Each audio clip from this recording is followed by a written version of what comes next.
بسم اللہ الرحمن الرحیم نحمدہ ونصلی علی رسولہ الکریم اما بعد۔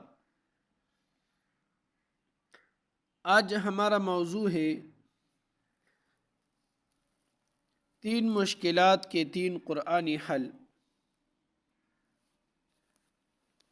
اگر خواہشات بے قابو ہو یا شہوت میں مبتلا ہو تو اپنی نماز پر نظر ثانی کرے، کیونکہ اس کی وجہ نماز میں سستی ہوتی ہے۔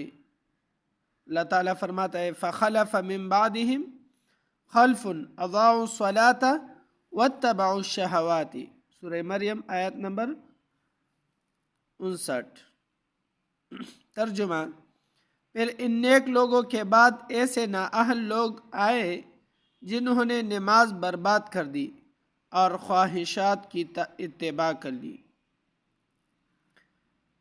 نمبر 2، اگر نیکی کی توفیق نہ ہو اور بدبختی کا شکار ہو تو قرآن اس کا حل بتاتا ہے۔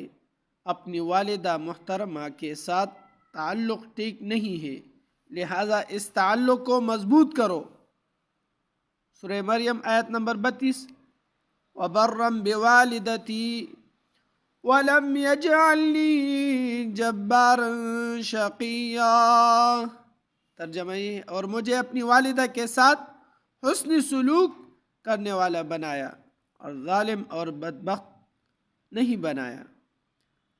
نمبر 3، اور اگر روزی کی تنگی اور زندگی کی مشکلات میں مبتلا ہو تو قرآن کریم کے ساتھ اپنا رابطہ درست کرو۔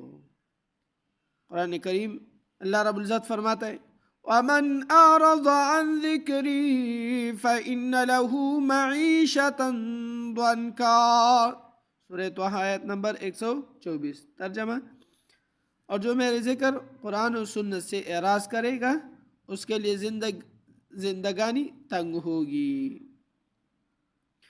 خلاصہ: قرآن مجید پڑھنے، اس پر عمل کرنے، والدین کی فرمان برداری اور نماز کی باجماعت پابندی کی کوشش فرمائیے۔ اللہ تعالیٰ توفیق عطا فرمائے، آمین یا رب العالمین، کہ ہم انہی احکامات پر عمل کریں۔